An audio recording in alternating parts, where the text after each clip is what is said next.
Pablo Emilio Escobar Gaviria, también conocido como El Patrón, fue uno de los mayores narcotraficantes de Colombia. Nació el 1 de diciembre de 1949 en Río Negro, un pequeño pueblo a menos de 40 kilómetros de Medellín. Se crió en el seno de una familia humilde y religiosa. Es hijo de Abel Escobar, campesino, y Armilda Gaviria, maestra rural y madre dedicada.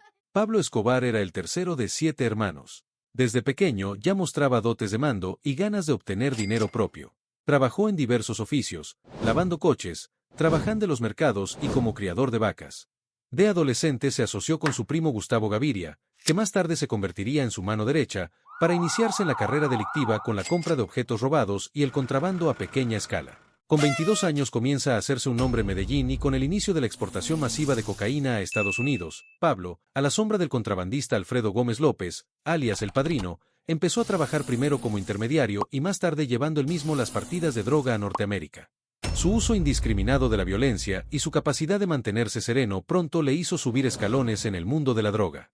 En 1976 decidió ampliar el negocio construyendo sus propios laboratorios de procesamiento de cocaína. Ese mismo año se forma el Cártel de Medellín, con Pablo Escobar como jefe.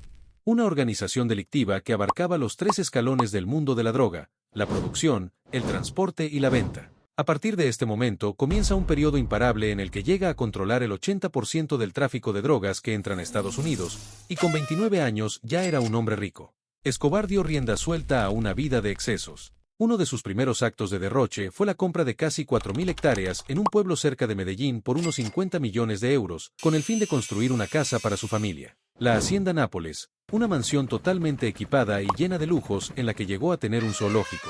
Escobar era un amante de los automóviles. De joven fue corredor de autos y participó en varios campeonatos. A los 25 años se había casado con María Victoria Henao, con la que tuvo 2 hijos, Juan Pablo y Manuela. En la vida del narco hubo muchas mujeres, pero destaca su relación con la periodista Virginia Vallejo, que fue su amante durante varios años. Para tapar sus negocios sucios y mejorar su imagen pública, se dedicó a hacer obras de buena caridad a favor del pueblo. También hizo una breve incursión en la política. Con 32 años, en 1982, consiguió convertirse en congresista sustituto. Durante esta época logró acumular grandes influencias en varios sectores de la sociedad antioqueña y de Colombia en general.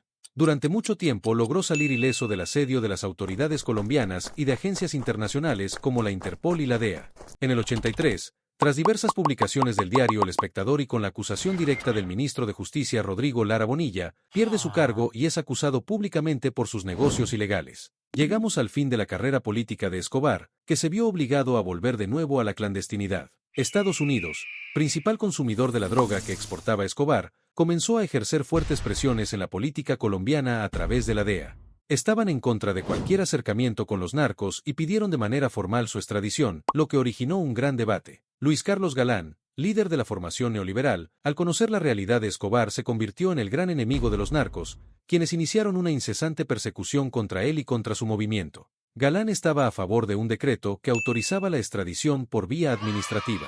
El 30 de abril de 1984, el ministro de Justicia, Lara Bonilla, fue asesinado por orden de Escobar. El gobierno de Betancourt decidió declarar la guerra al narcotráfico, y en especial, al Cártel de Medellín.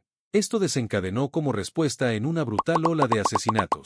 Los narcos crearon la organización criminal Los Extraditables, formada por los hermanos Ochoa, Carlos Leder, José Gacha y Pablo Escobar, que buscaban luchar contra la extradición. Su lema era: preferimos una tumba en Colombia a una celda en Estados Unidos. Querían obligar al gobierno a abolirla y sembraron el pánico con multitud de atentados. Asesinaron a Guillermo Cano, director del periódico que había expuesto a Escobar, y también mandaron a asesinar a Luis Carlos Galán cuando era candidato a la presidencia. Durante el mandato de César Gaviria, decididos a poner remedio a los cientos de muertes, se aprobó la Constitución de 1991, en la que quedaba prohibida la extradición de ciudadanos colombianos. Pablo Escobar acordó que se entregaría voluntariamente a las autoridades locales, pero que sería encarcelado en una cárcel construida por él mismo. La catedral era una cómoda prisión donde solo se encontraban Escobar y sus colaboradores. Desde la cárcel siguió manejando su organización criminal. El 22 de julio de 1992 decidió fugarse de la prisión por temor a que lo trasladaran a una cárcel real. Volvió a la clandestinidad y la ola de secuestros y terrorismo se agudizó. Esta nueva etapa afectó a la familia del patrón, que se convirtió en objetivo del grupo armado Los Pepes, perseguidos por Pablo Escobar y financiados por el Cártel de Cali, máximos competidores de Escobar. Iniciaron una campaña de ataques contra todo lo que estuviera asociado con el delincuente. Escobar intentó encontrar asilo en distintos países, pero no lo logró. Además, tras su fuga, el gobierno estaba decidido a capturarlo de nuevo. Se creó el Bloque de Búsqueda, un cuerpo formado por la Policía Nacional, el Ejército y los cuerpos antidrogas de Estados Unidos, constituido para capturarlo. Durante más de un año logró escapar hasta que finalmente el 2 de diciembre de 1993, cuando acababa de cumplir 44 años, fue abatido en su casa del barrio de América en Medellín, tras ser localizado por hacer unas llamadas a su familia. La muerte de Escobar, al igual que gran parte de su vida, está llena de hipótesis y leyendas. La figura del patrón ha sido objeto de libros, documentales, películas y series de televisión.